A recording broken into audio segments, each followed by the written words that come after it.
So, as usual, just a bit of reflection on what we covered last week, which was the Trojan horse, experimentation, that more stepwise way of working forward with your stakeholders to tackle complex things. And then today we really want to finish the whole series with some thinking and reflecting on mindset, the collaborative mindset. That's been a thread all the way through, of course, but we want to bring that to the fore and link that back to the commitment piece, our own commitment and the commitment of our stakeholders. So why don't we then, I don't know, how do you normally we would send you away into a group at this point to reflect on last week. So slide 9, maybe we can just have a conversation, given there's I think that would make more sense. Let's just chat. Otherwise, the two of you looking at each other, so we can have the four of us looking at each other. Yeah. So thinking back on the Trojan horse, the Trojan mouse, some of the different mice and how you might use them. Just interested in what has been standing out for you, whether you've had amongst your multiple interviews and other things, any time to reflect on that. What stands out for you from last week? I just like the idea of mini experiments where the risk is low and where you're more likely to get buy-in. It's not as intimidating. It's not as scary. Mm-hmm. And that could be a stepwise approach to changing ways of working, changing approaches, finding innovation. I've seen innovation stifled where we do sort of think too big. I mean, it's good to have that vision, but the leap is too far for people to feel confident in taking the risk. The mice are safer, I guess. Yeah. Especially when funding has a mandate, like the funding and projects have like a sort of mandate, and the wiggle room in that is variable, but usually not too much. And So what does that mean, Tim? Does that mean the sort of step-by-step experimental approach is more or less applicable? Is it possible or not possible in that context? Oh yeah, I think it's further to Peter's point about just many things within a larger thing that has a mandate around it. Yes.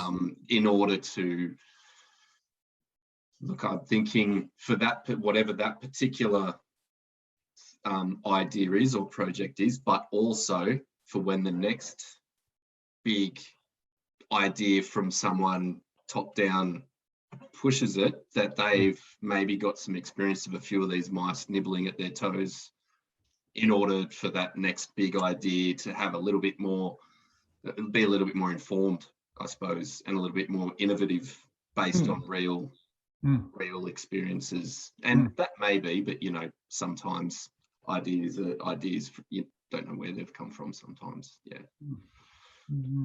But personally, my brain, when I first looked at this sheet, I saw those mice and the words and actually just initially thought it was negative. And then it was the conversation that we had last week, and I was like, oh, okay, I get it now. It's more about driving, like answering these questions through these mice, and it's not. I thought that was sort of negativity mice. Right. The mice of negativity. Yeah, exactly. There should be a poem or something, I think. So anyway, that's where my brain. So it was a good learning good learning to talk through it last week for me, because it changed my opening perspective that I had going into last week's meeting. And I think where mice are useful is, you know, in the work we do, like Tim reflected on, we've often got pretty tight constraints. You know, we given a program or an agenda to work to, and there are some fairly clear expectations about what that looks like and how we spend our time, which can again feel a bit stifling around innovation, and it's not necessarily the best environment to have people in all the time, whereas the mice allow innovation and testing and experimentation within the bounds of that overarching direction. So people can test things out and feel like they're trying new things, potentially not get so stuck or bored, or, you know,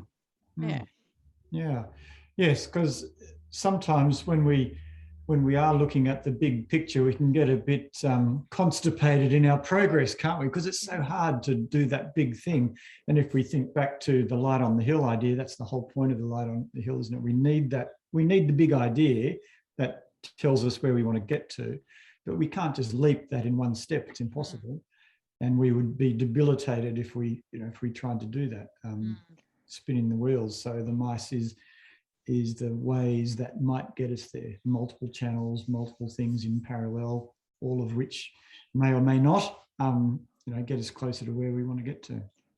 I got a nice example of this from some work with a client yesterday and today. So this group of 7 or 8 people, they have a meeting, and it's a 3-hour meeting every 4 weeks to talk about all the stuff that's going on in these different plants. And they said, oh my God, 3 hours, like it's just so boring.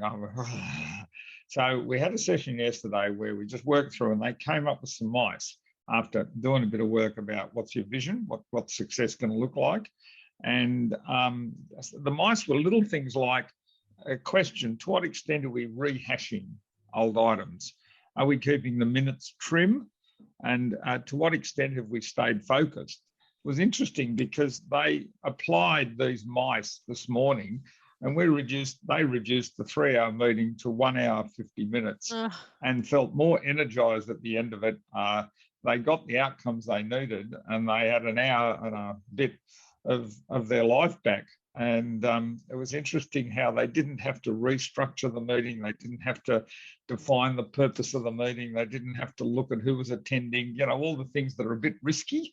They didn't have to change the purpose or challenge that. They just had to ask a few questions of themselves while they went along. And I think they found it quite refreshing to be able to just do some little stuff and make such a big impact on the frustration, which was just the time. And they felt as informed and everything as they needed. It was really important that they felt they made decisions, they felt informed. So they got all the stuff they needed, but they just were able to apply some mice. And they're going to keep playing with that as we move forward. Yeah. Hi, David. Hello. Sorry I'm late, and I am sorry I'm late because it sounds like I missed something really interesting. Always. Yes. Just reflecting on that story, John, if I guess the traditional approach would be these meetings are too long, they're not working, we need to redesign the agenda or reinvent the process or do it differently, which is likely to fall into exactly the same trap and exactly the same dynamics that are causing dysfunction in this process. So what John's just described is within the framework that we've got, without reinventing everything, how do we, what can we try that's going to get us? It's like the mini experiments, exactly like Peter said, the risk is low. It was low. It wasn't as scary. It was step by step. They said this is a good first steps, a few little things we can try. And I think they were pleasantly surprised how little effort just doing what they did took. And they had some innovation in there. Somebody then said, oh, what about a dashboard that we can show you? And that might give us a better idea of where to focus our efforts. So already ideas are emerging about what else they can try. So I think as you, success breeds success, you know, people say, oh, this is quite good that we can just think, and they listen to each other. The other thing was they actually shared it across the 7 of them, rather than having the loud person in the room, who's very loud, deciding the answer. So they sort of moved from having somebody to decide the answer to all coming up with little ideas, because the 7 mice were all from each of them. Like there were 7 people, I said a mouse each. And so they just came up with one each and tried them. So they didn't try and pick one. What's the thing we're going to try? They said, let's do them all. And they applied some more than others, and they didn't do some, but it didn't matter because they were really just experimenting with little mini experiments. Yes, and that's nice. It's highly scalable, isn't it? So there's experimentation within a meeting, and then there's experimentation within a 3-year funded project. It's exactly the same thinking, just scaled up, isn't it, in time? Yeah, that's what I like about that example, actually, is that it's a relatively small thing having a big impact, obviously, on people's lives, but you're applying it to that small thing and it's successful, which is a good way to practice and give people a chance to see how it might work on a larger scale, I guess. Oh, absolutely. I'm sure some of them will go away saying, oh, how can we actually do that with some of our other meetings or the projects I've got? Or because oftentimes I look at their list of stuff on the minutes and, you know, you see them repeating the date, you know, 21st September, 21st of October, 21st November. And I suspect there will be some people saying, how do we get smarter about not doing that all the time? How do we actually apply this thinking to get results on some of the other things we're doing? Now, who knows where it'll go, but it's a journey that you're on. So you've certainly got some good experiences of trying it a bit differently, but I think you're dead right. It's certainly scalable. We'll see what happens down the track. You got people just meeting differently using the mice, did you? Within the framework of an existing meeting? Yeah, absolutely. It was little things that, like just asking the question, to what extent are we rehashing old items? To what extent have we stayed focused and not drifted? You know, just applying that. Are we keeping the meeting moving along? Just having that in their head and trying it each time they thought about the item has just made a huge difference, David, to the meeting, like reduced it from 3 hours to 1 hour 50. Which gave them an hour of their life back to go and do useful work, which I think they were very grateful for. And they certainly left with more energy to fill that time because they weren't so weighed down after a 3-hour listening to a lot of crap. Talking about scale, I think the complexity practitioners would say there is only one scale when you're working in complex, and that is as small and mouse-like as possible. You know, even on the biggest change, it's going as local, as little, as small as you can, inviting the system in to be the gatherers of data, the interpreters of data, the you know, thinkers through of innovation, and wrapping in that system. And as much as possible, that's what good practice looks like, according to the people that we sort of listen to around this space. So highly scalable, but the scale doesn't change at 1 sense. You know, ideally it remains really little. Mice are always little. I think the other thing, Stuart, that I just was struck on as I was thinking about this was it's more than one. I find often people just shoot for that one thing, and I think it's multiple always solutions, tries, rather than the one. It seems to open up that opportunity for people if they can get out of their head of there's one thing to try, there's more, let's a few things, and being able to test them, and one might be better than the other, rather than this pick the winner. Because I often see it's a pick the winner mentality when you're trying to come up with solutions as a competition. You know, my idea over your idea, rather than everybody's idea, and shifting the headset there, I think is a pretty important value of this experimentation.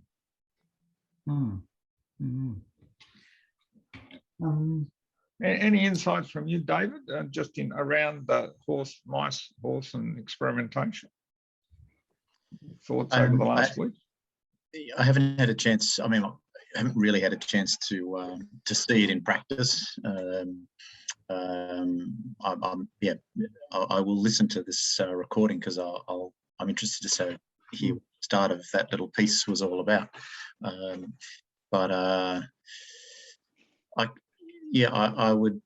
I'd like to put it on the table in some way at a time that works.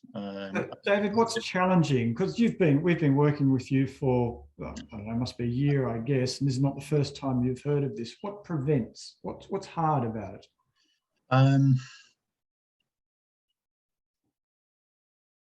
It's a good question. I think just having I think partly in my space, it's having the right group of people around the table at the right time to agree to doing something in a particular way that's not just the Trojan horse. I think, everyone just wants to throw out the Trojan horse because to do anything else is too little and too slow. I think that's the biggest challenge to overcome. Everything else other than a Trojan horse is seen as too little and too slow in a time of crisis and urgency. So to convince people of that is really difficult. So to what extent is there an opportunity to experiment invisibly, just to be trying stuff, to tackle exactly that question, that people's habits and mindsets are X. It'd be nice to change that. We don't know how to change that. It's very challenging to change that. What can I try in my next meeting that might just open up or shed a light on, or what can I do differently? Might be in a real micro scale. Perhaps people won't even notice. You might be the only one who's noticing. Yeah.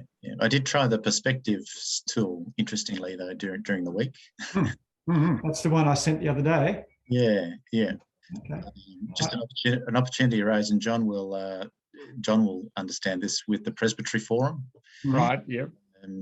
And there were, cut a long story short, 3 conversations back in March that people wanted to self-organise around, and hopefully get to the point where they uncovered their question and then experimented to get together. But the reality is it all fell flat, didn't go anywhere.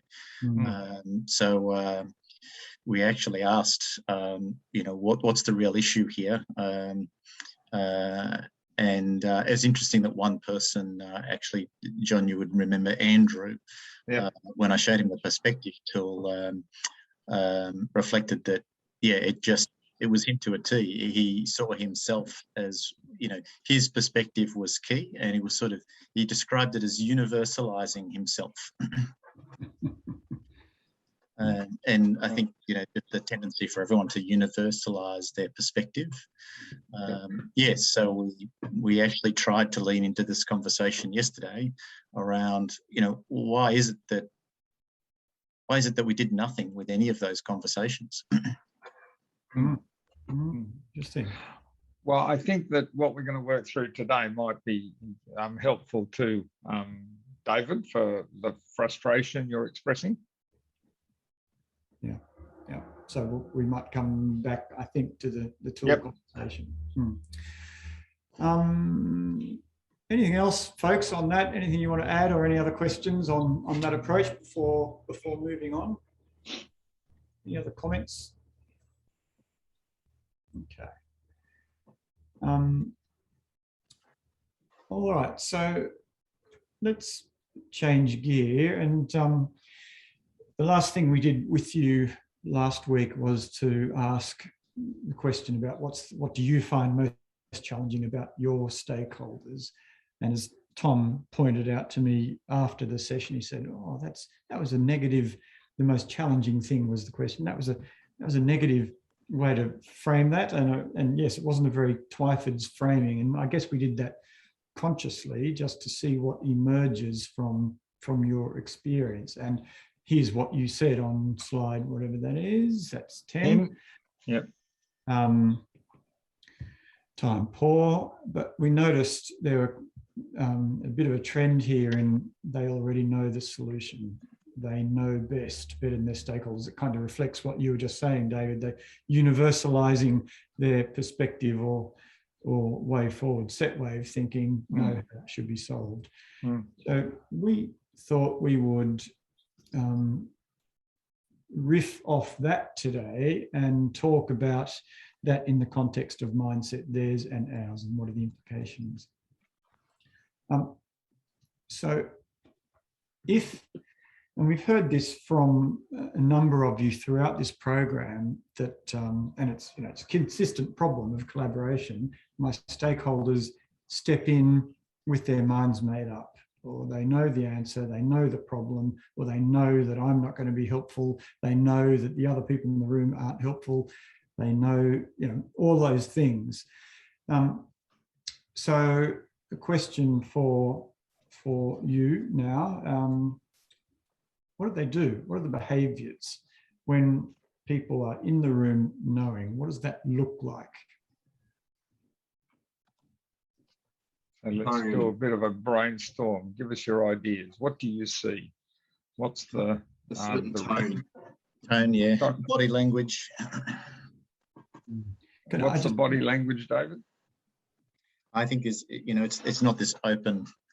There is a closed, sort of dismissive, sort of half looking at you, half looking away from you. Yeah. Tim, you mentioned something. What was yours, Tim? Oh, I said tone, the tone of voice, and also the choice of language when answering things. You can answer a question, have the same answer in a few different ways, but if people have their mind made up, it's almost in a dismissive way that they deliver the answer to the question. Yes. As in, this is here's my answer, and write it down in pen or permanent marker, and then let's finish the meeting. Yeah, absolutely. Disengaged is probably another. What, disengage? Yeah. Where does that come from, Peter, do you think, in the context of knowing? There's no point talking about this because I already have the answer and I've just got to wait for my opportunity to announce it to everyone and they'll all come along and it's done. Why are we wasting time? Yes, I have nothing to learn here is what I've written there about that. And yes, I see the arms crossed. Yes. Yeah, dismissive of other comments or what else? There's an impatience, isn't there, in the, you know, you can just sense that the lack of patience in the room. Well, let's just get on, because why are we not just getting on? Because it's obvious. That's right. It's obvious to me anyway, but if only you people would listen. And well, that's the other thing, isn't it? It's incredibly hard to listen if you're bursting with the answer, isn't it? You know, it's when we're all kids in the classroom. Oh, miss, pick me, miss. You know, you're just dying to give the answer, and everything else is just white noise until you can release that tension. So it is hard to listen. It's a real life skill to try and continue to apply to refine it, because even with conversations with friends, active listening is way different to waiting for your turn. And waiting for your turn is usually, like, majority of conversations are waiting for your turn. And it's really hard to train your mind to not wait for your turn with a response and actually be in what the other person is delivering completely before you respond, as opposed to, you know, most of the time I'll give it a little bit of acknowledgement and then I'll go to my thing. You know, I think we're all guilty of it. So I wonder why. Like, why is that our default? Narcissistic people, like humans are narcissistic by default need to train themselves not to be, I think. Mm. Well, Sorry, we're getting too deep away from the topic area. I often call it the curse of the expert. You know, if only you knew what I know, everything would be okay. And let me get on and tell you the answer, and we could just solve this problem. I said that at council once, and they said, "John, that's not a curse. That's a band of. That's a brand. That's our icon. We acknowledge We're and the love experts. people like that. Yeah, band of honour, badge of honour." Yeah. Yes, and David, you said universalizing my perspective, or whatever that phrase was you use, and from where I sit, it is obvious. You know, the problem's obvious, the answer is obvious. So of course, I just need to tell you. You know, it looks from where I sit, it's straightforward. So that's the thing that drives me. It's not that I'm, you know, feeling necessarily smarter or wiser or more important than others. It's just I can see it clearly, and of course everyone in the room can see it clearly, but we all see it differently. Yeah, it's interesting. I actually heard this said to me the other day, and I think it plays to what you're just talking about. I was having a conversation with somebody else, and I happened to say something. The next sentence that was uttered was, you know, he who has the vision has the job. Mm-hmm. Mm-hmm. And I thought, it's just struck me actually what that actually means. It seems you have the answer, so you have the job. Yeah. Yeah. So it sounds like a bit of a weapon too, David. Does a bit. That one. Yes, that's right. So don't put your hand up for too much. That's right. We're all complicit in that, aren't we? That it sort of strokes our ego a little bit. If we've got the answer and therefore we're given the job. So what about the second question here? How might we react? So we're in the room, it's a whole bunch of people knowing. What does that do for us? Where does that send me as a person in the room when others are looking like that knowing type?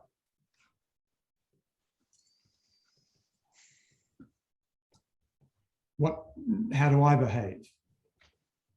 I think it's a personality, different personality types react differently. Some shrink into their shell, and then, you know, it'd be hard to coax them out for the rest of the meeting based on the loud voice and the knowing mindset that's been driven by someone else. That's one. Yeah, so withdrawal, yeah, absolutely. How else might I react or behave? You get both. That's one end of the spectrum, and you have the other, which is, you know, come out fighting, you know, even harder. Assert your position. You get back to that position's place.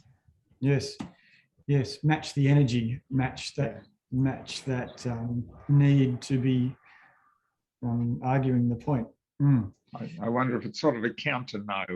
If they know, I'll counter their knowing by being more knowing.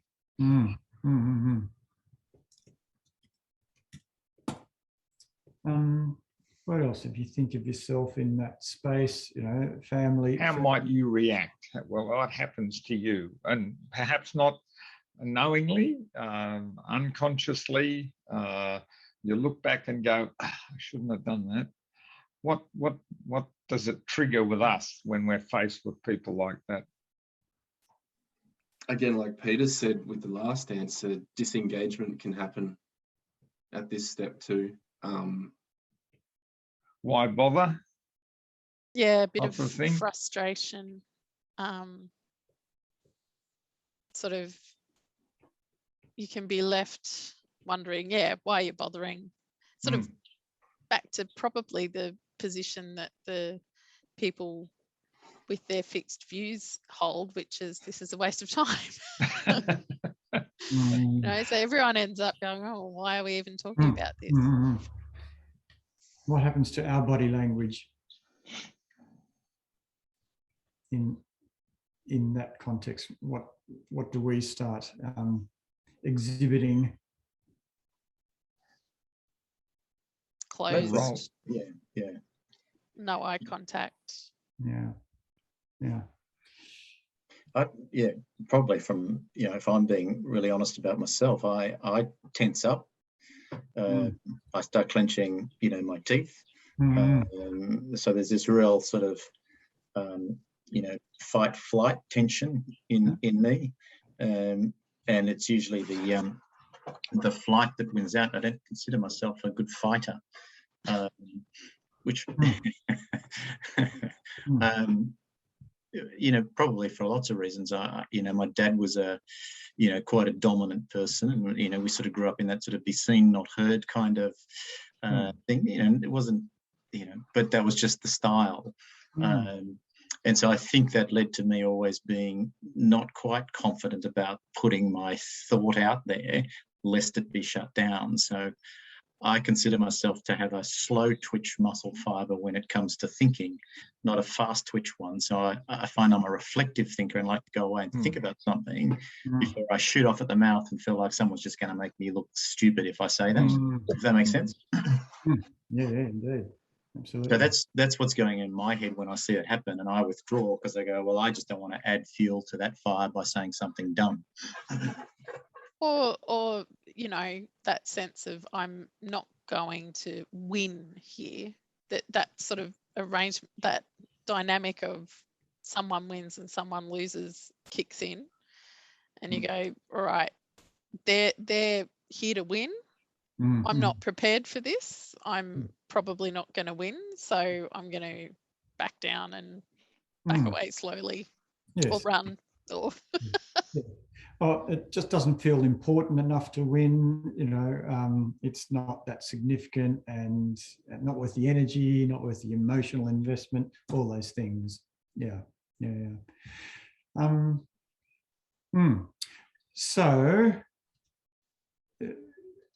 So I wonder, I'm just moving on to positions onto slide 12 here. And I think, Peter, you already mentioned it. Where are they and where are we in that context?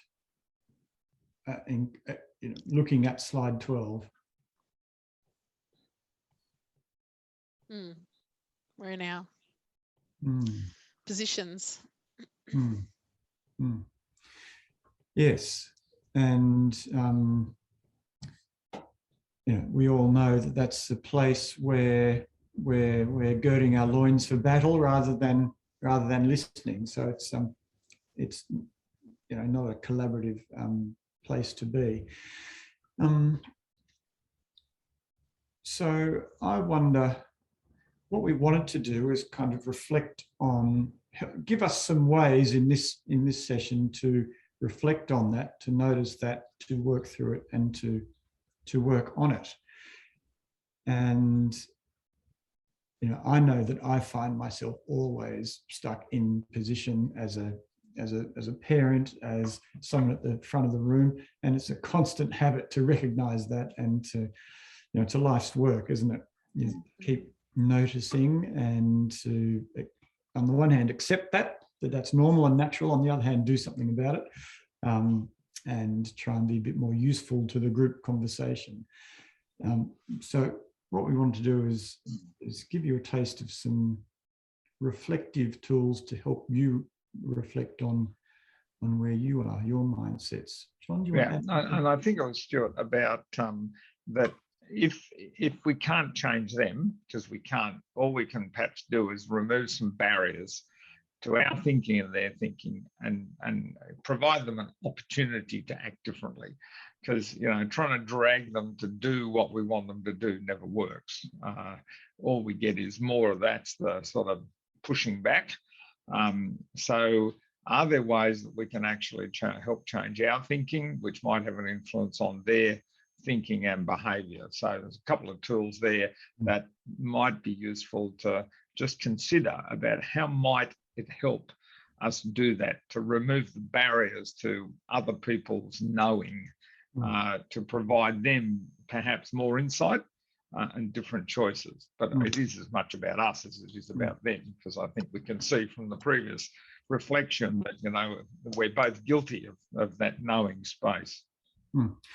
Just, I'm reminded of the story. Some of you will have heard this, the angry public meeting I ran for what was then RMS years ago down in Kangaroo Valley, and they had a room full of angry stakeholders, locals in their beautiful little village, because RMS was the next day about to come in with the bulldozers and chop down, you know, some ancient trees to do some work on the road, and they were after blood, and I was the bunny facilitating the essentially useless public hearing the night before.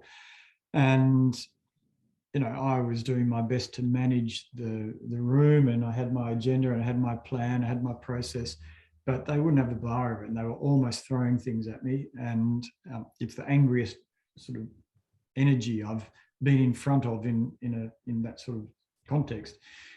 And they obviously, you know, in the end, I couldn't manage them. So I just said, what do you want? What do you need?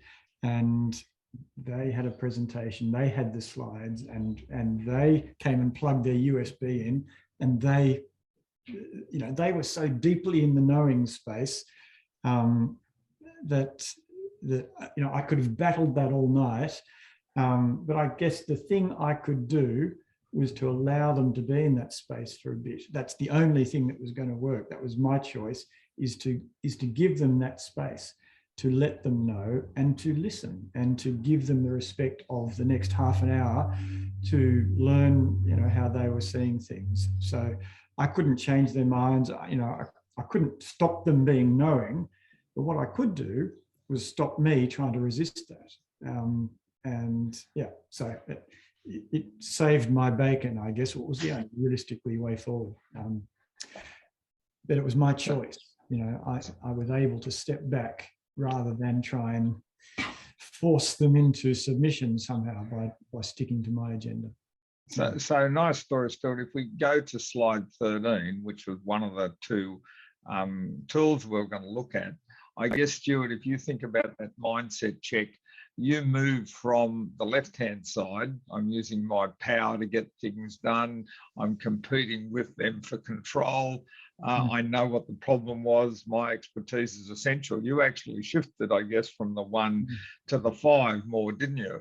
You're relying on the power of skills of the people in the room to make some progress here. I'm giving them basic control of the meeting. I can't be the expert. So it sounded like you sort of almost used this without knowing it was there to say, if I check my mindset now, Stuart, I should be in a different place because where I am is not working. Would that be about right? I think that's about right. And I had the choice. I can either keep driving left or, you know, take the hard step sometimes to the right and change how I'm seeing this, how I am in the context, because I can't change them. I can only change me. So what you did is change you, and you got a different outcome. They probably left still knowing, but at least you had you survived. Yes, that's right. Yeah, as did they. Sort of sounds, yeah, survival, obviously, but also it almost sounds like a quasi therapy session. You know, if the D9's sitting ready to be turned on the next morning. You weren't really going in. I'm just interested in what happened at the end of that meeting, you know, and it was a fait accompli of what was going to be happening anyway. Well, it was, the outcome was unchanged from all perspectives. The trees came down, the project went ahead, the people were angry. So it was always going to sort of end that way, I think. And it's because I guess everything we have talked about over the last 5 or 6 episodes of this were not done over the previous 2 years of safety investigation. There had been a fatality on that corner some years ago, and the wheels turn, and RMS has a process. They do their investigation, they do their analysis, they come to a solution how to improve, you know, the safety of that corner. The answer was cut down the trees, put in a barrier, blah, blah, blah. Now, they could have done this from the collaborative perspective and taken the journey with the community. And they would not have needed this meeting. on the night before. But they didn't, being, in their great wisdom, they know the answer. They're the experts. All of this stuff we're talking about is exactly the mindset they brought for years on this project. And the culmination was everyone screaming at them, and there was a riot the next morning, and it was ugly. So using this checklist with the RMS 2 years previously, Stuart, might have been a more useful strategy. Sadly, they only called me a week previously, not 2 years previously. Which is normally when I guess you're trying to do what you can as you said, Tim, faced with a difficult and probably problematic situation. Indeed, that's right. So what we thought we would do is, I think we will send the three of you into a thinking room, and we sent you I sent you a bunch of tools, but the ones I'd like you to focus on now are the two health checks: the mindset health check, the relationship health check. And you'll see the questions, a little exercise on slide 15. Think of a situation at work where you're facing the knowing people. And then just have a look through those two checklists, have a bit of a discussion, and thinking of what we've just talked through, what are the implications of that? So is that all right?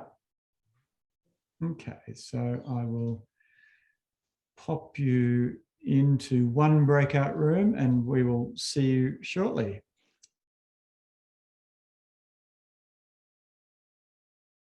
Hey. Hello. Hello. You'll have to remind me the your position tool, Tim. Do you want to finish that story? I missed that. Yeah. I was like, 3 seconds back. Well, tell, Tim. Oh, we had a good chat, but just at the end, I was just I think it wasn't one of the tools you told us to contemplate on, but our conversation just meandered, and I was reading the hold positions aside tool prior to coming into here, and I thought it was great, and the writing, and it has context to the conversations I think all three of us had, is writing very clearly your position and putting it on wall, window, or whiteboard so it's visible, and then having them there and transparent, but then moving on and acknowledging they're there, but not necessarily going to them until maybe just say you're exploring other possibilities. I thought that's great. And Peter set that up really well with our working group process a year ago. Dressed up a little bit differently, but I just see that straight away. It struck me that, we had these online question collaborative things where we displayed the answers in a live version through this great Slido tool. And one of the questions was just, what is the problem here? And that's like a really open-ended general question. And, you got a variety of answers then, and then I think there was one or two follow-on ones, and it was very much in the vein of this positions, like just chuck the cards on the table before we go on this journey together, because that's a great base to start from, like try and get as much common ground to kick off and move forward in the same direction as much as possible.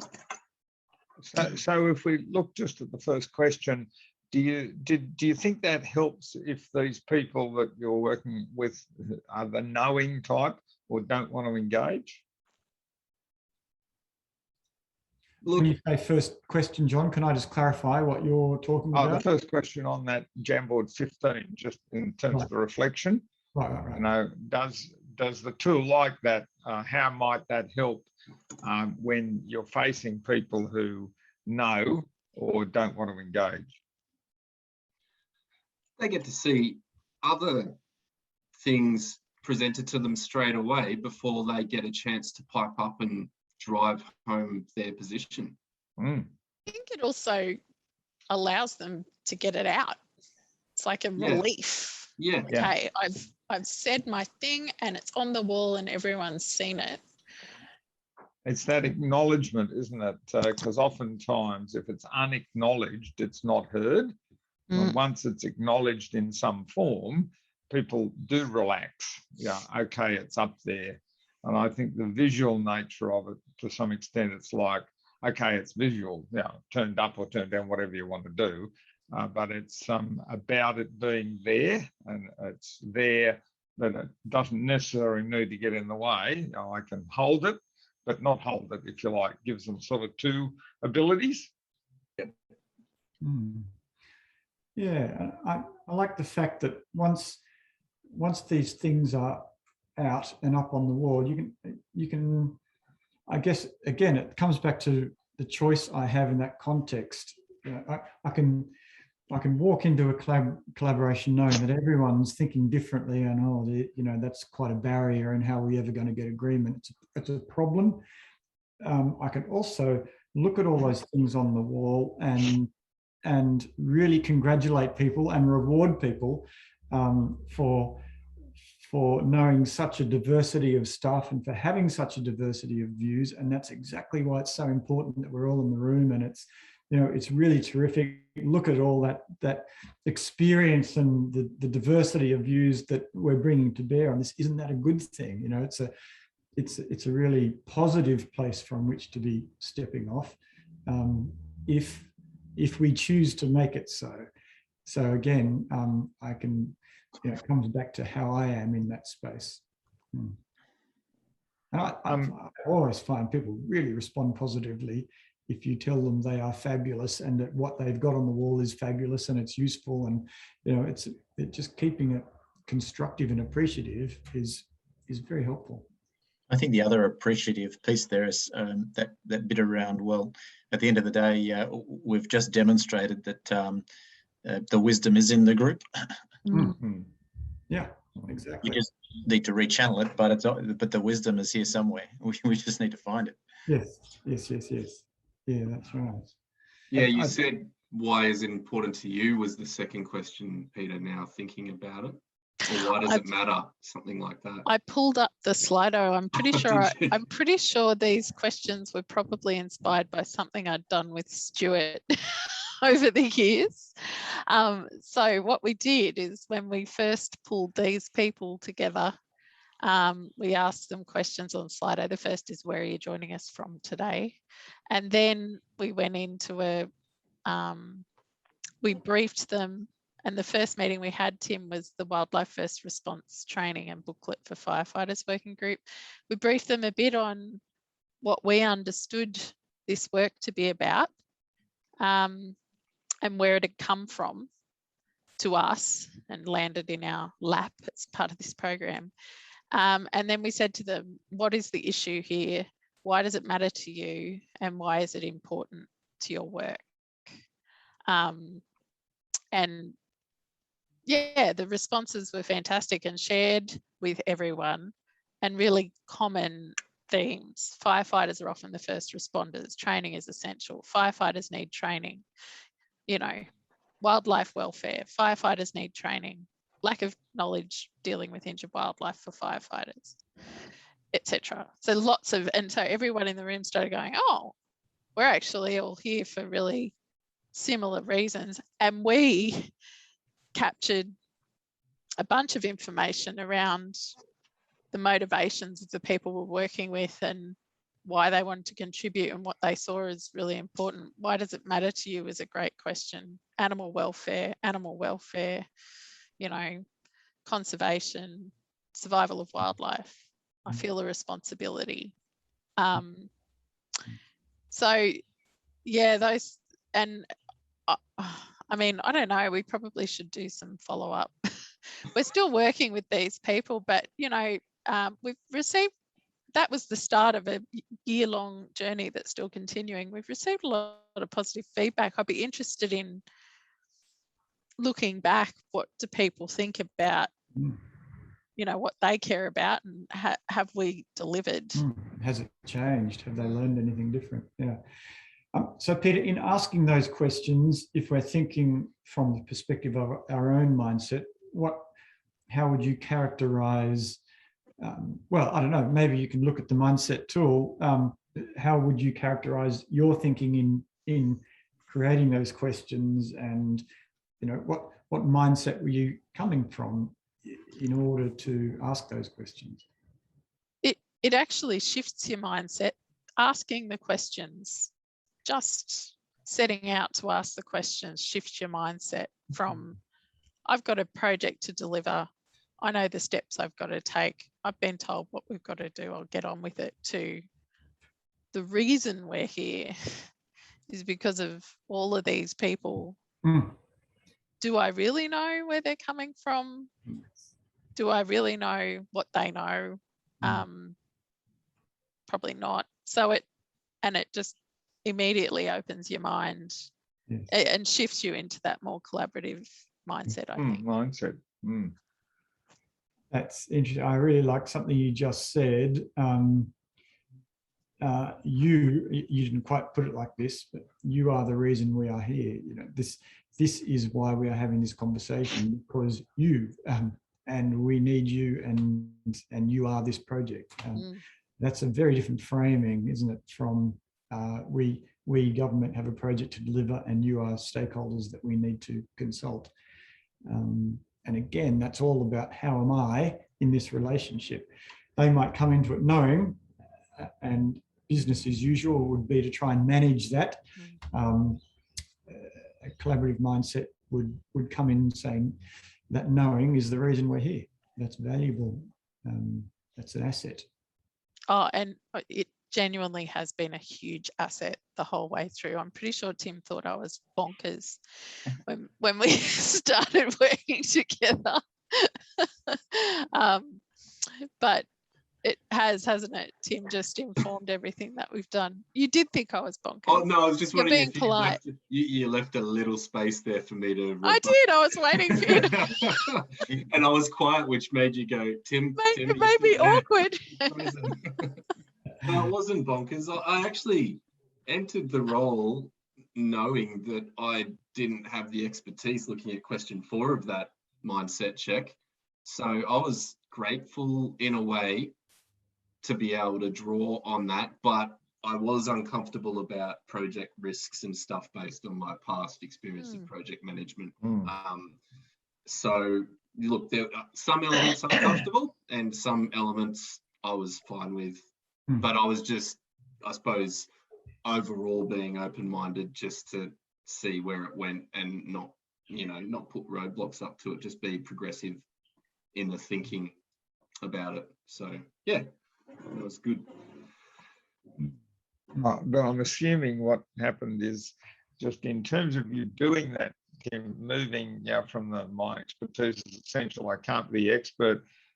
That's the thing, the shift there, the way you think about it does help remove those barriers to others, to the knowers out there, because it's otherwise it's almost like the counter no, isn't it?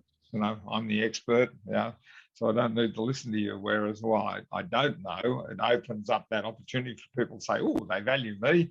I know, but using things like that other tool where you can actually get stuff up in a more even way. So it's less about them just fighting for the expertise, but more helping shift their mindset. I had an example when I used this tool with some collaborators, and they were talking about hidden agendas.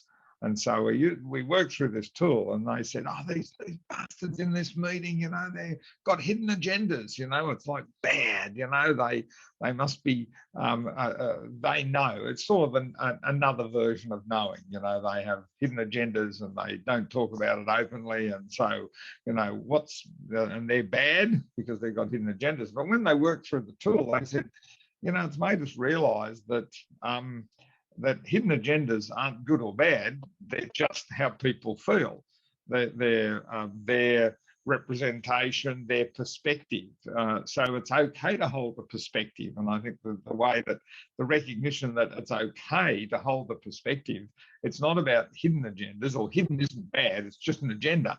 And everybody has agendas. So let's get the agendas on the table and then let's work with the different agendas, rather than it was suspicion and trust that was compromising what they were trying to do. Less about the fact people had agendas. It was more the violence and that people were putting on those assumptions and things that people were holding. So it did help, as you said, to shift the mindset of the people at this end going, so maybe if we treated that differently, and so they were able to open up the conversation with that group of knowers, if you like, by actually just thinking differently. It's interesting. You talk about that. It reminds me of, you know, one of the insights that fell out of yesterday's messy conversation, using similar questions to what you'd posed, Peter. You know, what's the real issue? Why is this issue? Why do you think this is the issue? And what's important about this moving forward? It was a similar sort of 3 questions, but it was interesting because we've affectionately called this forum yesterday "Conversations That Matter," and you can put the emphasis in many different places in even those 3 words. And I think what someone actually called out yesterday, without necessarily realizing, I think what they would, or perhaps they did, but the emphasis changed to actually it's the conversations that matter. It's not the matter. So all this time goes into creating agenda and putting issues on the agenda that matter for the conversation, rather than actually know this isn't a space where we can make decisions. We don't come here with any authority as a decision-making body. So it's simply conversations that matter, therefore creating what we ended up calling sort of Google space, whereby it's just giving people who want to time and space to collaborate and just be in conversation together and see where that leads. There are other places where work gets done. I think the point that you're making, I'm hearing, David, is this one about creating the space. And I think what this is really about is creating that space for people to be a bit different with their perspective, rather than pushing them back into the less useful space of perhaps the knowing and not be able to do anything with it. So this almost invites them in, removes that barrier, or removes some of the barriers that lets that conversation that actually matter, as you said. Yes. Nice. Delete the middle word, David. It's just conversations matter, as you say. That's what the conversation matters. Yes, that's right. Absolutely. We're just planning our next free webinar on Thursday, and the first slide will be conversations to build relationships to allow the transaction. It's, you know, it's just another little model that I keep in my head all the time, and it's all about this. So I don't know, anything else on the mindset, on your own perspective, and it's on your mindset when working with knowers. Anything else you want to add to that? I think with my situation, I wonder how it would have gone if Peter had have brought someone in that was more of a subject matter expert in the particular topics that were worked on, and whether the knowing barriers would have been more challenging for them. But I'm more of a conservation generalist that with skills in coordinating, as opposed to having an idea of how it had to look. And I suppose it's something that we've been learning about these past 6 sessions, is that, and also, well, I already sort of knew it, but you can jump into any role if you have some general skills to be able to harness the things that you need, and then your knowledge of the topic, you know, develops as the project develops. And to be a subject matter expert, I just think it would just put barriers there, and you'd have to be really, really progressive minded to be completely aware of what you want, and then removing that to ask people actually what it is that they want. I reckon it's one of the hardest things to do on the planet is to put down your own knowledge when you deeply know, and when you believe, you know, that's your self-image around something. Yeah, absolutely. And I think that's the beauty of that perspectives tool, because the little subtlety there is, you know, having put my issue on the table or my perspective on the table, somebody else inherits it for a moment. Yes.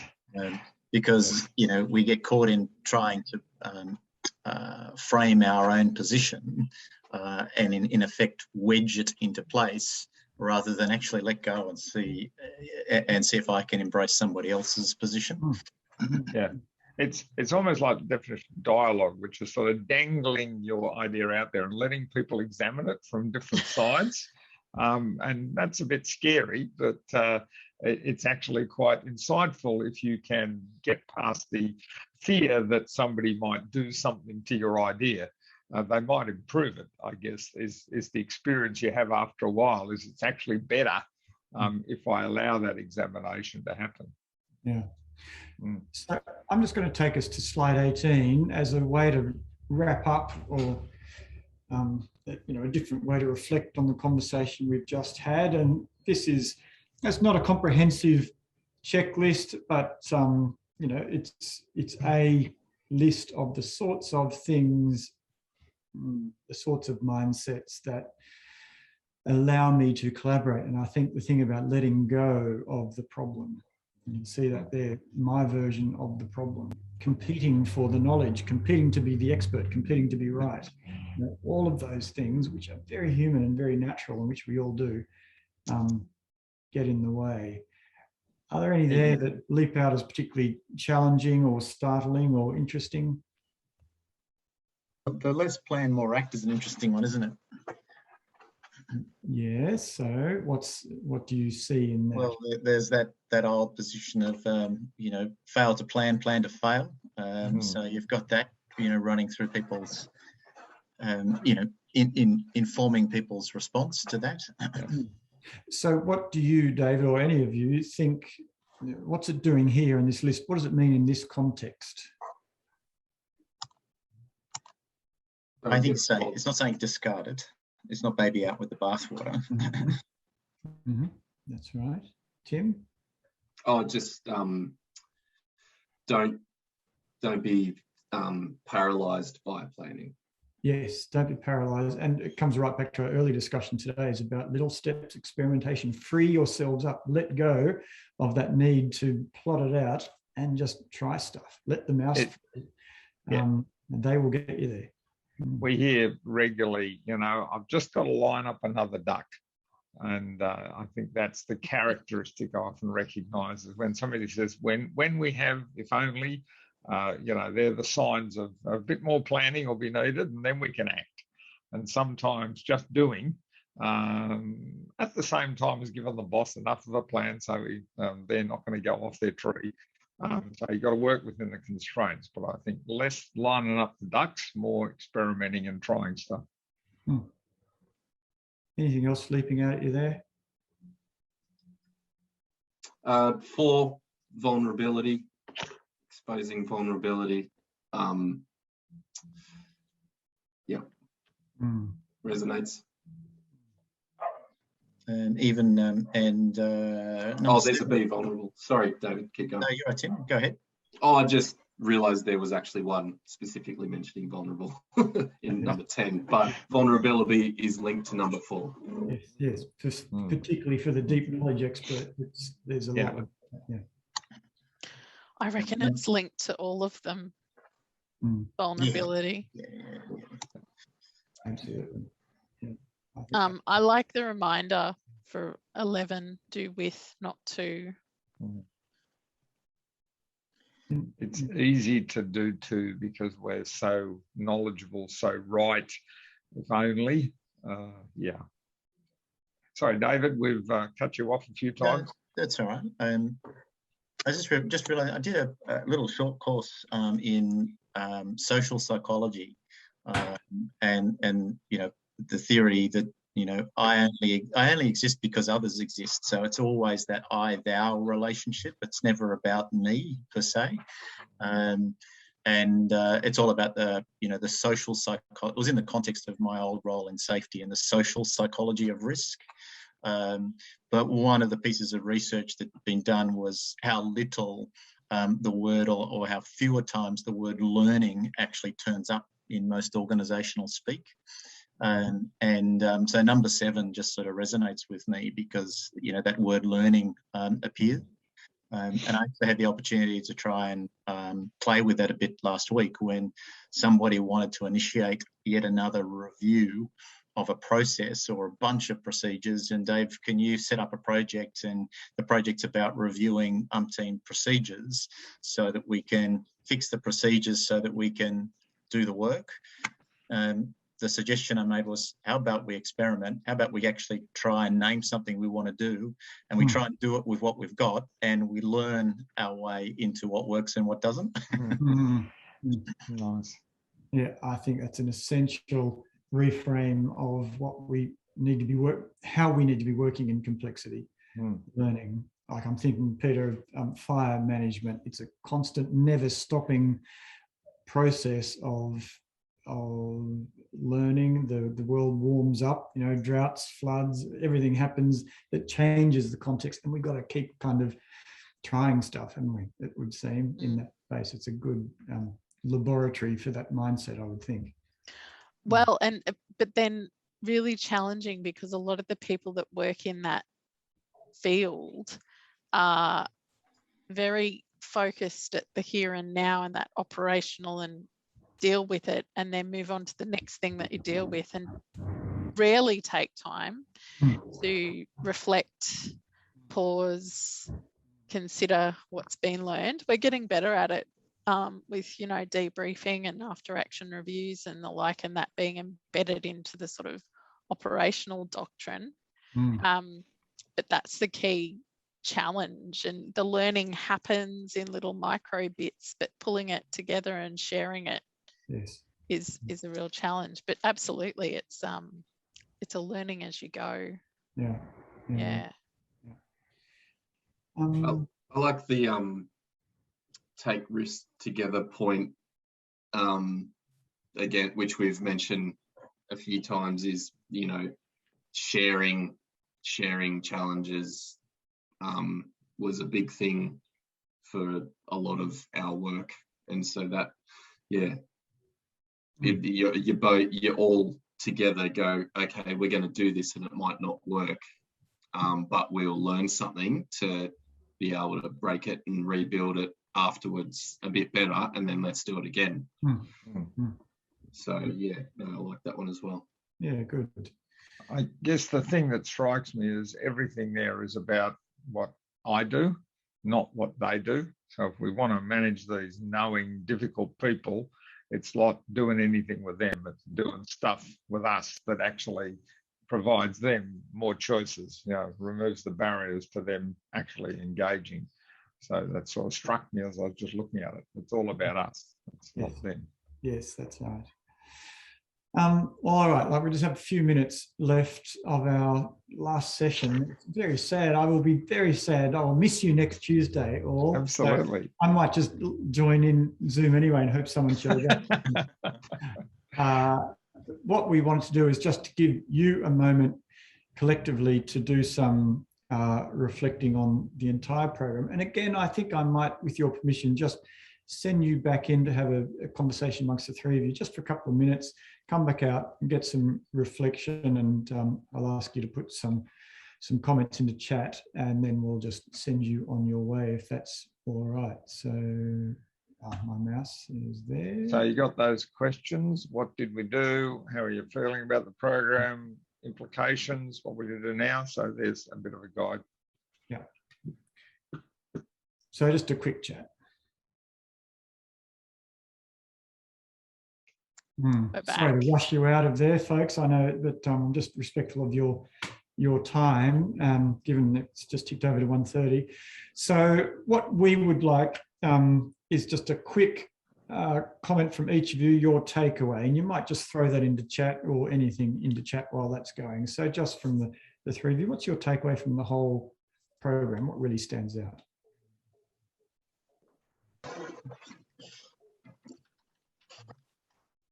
I think it's not so much a pathway as a set of tools that help us to embrace the uncertainty of collaboration. Okay. Thanks, Steve. I would love to dive into that for another 5 minutes, but we won't. Yeah, I think the toolkit and the way that the conversations have just meandered almost in the way that would be best practice to do it. I think that's what Peter just said in the chat. The way that you have done the course is trying to practice what you preach with what you're teaching us in the course. And so just being a part of it and going, like, having a meandering conversation which does get to it, and you very subtly have guided us to make sure that the agenda, it gets through in the hour and a half, but we don't necessarily know we're getting guided, so we feel freer. Yeah, it hasn't felt like we've been constrained or limited in our conversations, and that was the other point I made, is the discussions have been so great, just like-minded people, and then being able to discuss things with Stuart and John, and it's that being the bulk of the program has, for me, been really valuable. So not trying to fill you up with stuff, but allow space and time for the conversation. Yeah, because we've wanted to tap into your experience. Absolutely, which I think we have. Okay. That's great. Terrific. Well, from our perspective, from my perspective, it's been fabulous equally to spend time with you and your experience and hear your stories. And as I say, I wish we could do it more and continue. What I would like to do is in the next couple of days send you a survey, just a Survey Monkey, just to seek a bit of feedback, both in terms of content and any messages that we can use in, like testimonials and that sort of thing. So keep an eye out for that, if that's okay. John, you want to send them away? Yeah, thanks. It's been stimulating, I'd have to say, from our perspective. We've enjoyed it. We've enjoyed planning the next one based on what we've talked about, thinking that through, and it's actually taken us on new areas we haven't thought of too. So that's got to be the best, when you benefit and we benefit. So I think mutually beneficial very much, and very enjoyable from our perspective. So thank you. Thank you. And Thanks for offering it. Yeah. Thank you, folks. All right. Thank you. Thank you. See ya. Okay. All the best. Bye-bye.